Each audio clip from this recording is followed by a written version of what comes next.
Hello. Good. Nice to welcome you all to Rachel Alice's podcast. So today is well, I had a experience today. My birthday is coming up. Well, and so I decided that I was going to buy myself a new backpack because the old one is very shabby and the waterproofing inside is finished, and I don't have to be walking around with something that looks like it's falling apart, but even though all the seams are good. And so I went to a store that makes that imports the fabric, but they do all the sewing here. So yeah, something that's not made in China. But maybe the thread is made in China, maybe the material is made in China. I didn't ask about that. But so I knew that the store has very limited hours. So on Mondays is the day I don't work in a school. Work other places, but I'm not in a school all day. So I went there at 11:45, and then it says, "Oh, we don't open till 11." They're open from 11 to 4. Okay, that's charmed business hours, but okay. I'm not running the business. But it is kind of tucked away in a parking lot. So maybe that's why it doesn't, people can't really find it, per se. But, anyways, so I found a backpack I liked. It was black and gray and has 2 big zipper pockets and 2 pockets on the side for big water bottles.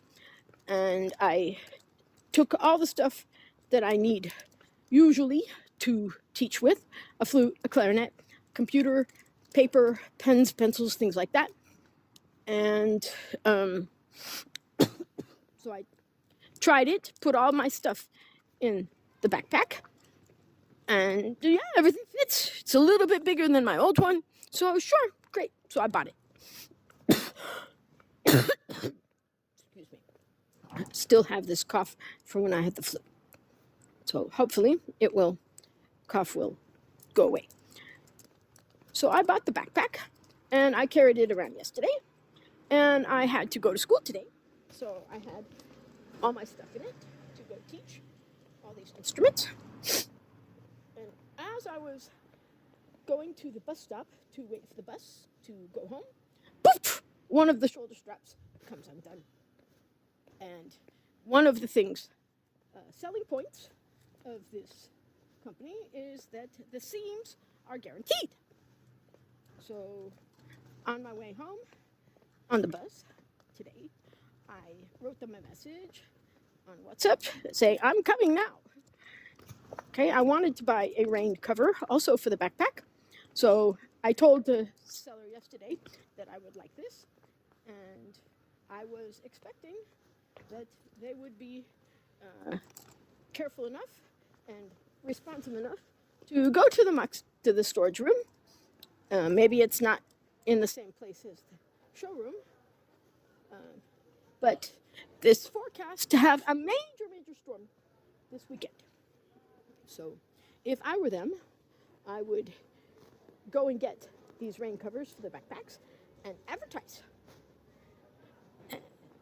somehow. Maybe even free advertisements, or it doesn't even have to be paid advertisements. It could be, but we have rain covers for backpacks, and I'm sure they would sell them out. But they didn't. So when I went there, the seller was quite surprised that the seam came out, and she said, "Oh, get another backpack." So what one does she bring me? Green and gray. Oh my God, that's really horrible colors. Especially since I chose the black and gray one. So I ended up getting a navy blue and gray. And yeah, it's not exactly what I really wanted. I really liked the black because it was cool looking, but okay, dark blue.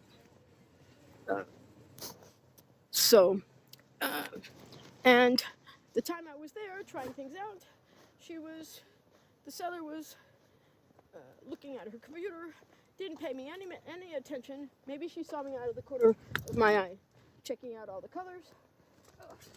And I thought about getting a bigger one, but they didn't have the color I liked. They had the same colors, and I know myself. If it's bigger, I'll stuff it fuller, and then I won't be able to pick it up. So, okay, never mind. So I took that one. So I decided that I will go through with you, the 5 steps of a sale. I used to be a merchandising manager at JCPenney, way back when, and so if this seller would have followed these 5 steps, I might have even bought more, because these are very useful steps for a seller to how to sell. And this is similar to what they taught us in JCPenney Sales Training School before I started working as a manager. So I did a training program there. It was 6 months, and we had a workbook, and we had to answer questions. We had to work in all the different parts of the store, in the data entry, in the bringing in merchandise, sales floor, of course, markdowns, how to manage the storeroom, and things like that. So, of course, I passed with flying colors. There was one trainee who didn't. She didn't pass. So, I guess it was a bit difficult, but for me it was easy. So now let's get to the 5 steps of a sale. So the first step of a sale is how you greet the customer. So if you're working in a store and you're doing person-to-person selling, so make sure you greet the customer when they come in to your department with a smile. And if the person doesn't want help, so you just acknowledge them. Oh, hi, how are you doing? Or whatever, in your whatever language you are. The second step is after you see the person looking at different merchandise, you go up to them and you ask, what can I help you with? Do not say can, because can means you can answer, the answer can be no. Can I help you? No. All right, so that doesn't help. So try to ask open questions that do not have a yes or no answer. Okay? And try and get information from the customer about what he or she is looking for. What do they want? What do they need? The next step is to find in your merchandise mix something that will help, that will cover the person's needs. So if I'm selling backpacks, for instance, this is what I bought myself yesterday. So the type of question to ask is, I see, this is a backpack store, so it's obvious that I'm in the market for a backpack. And what do you need the backpack for?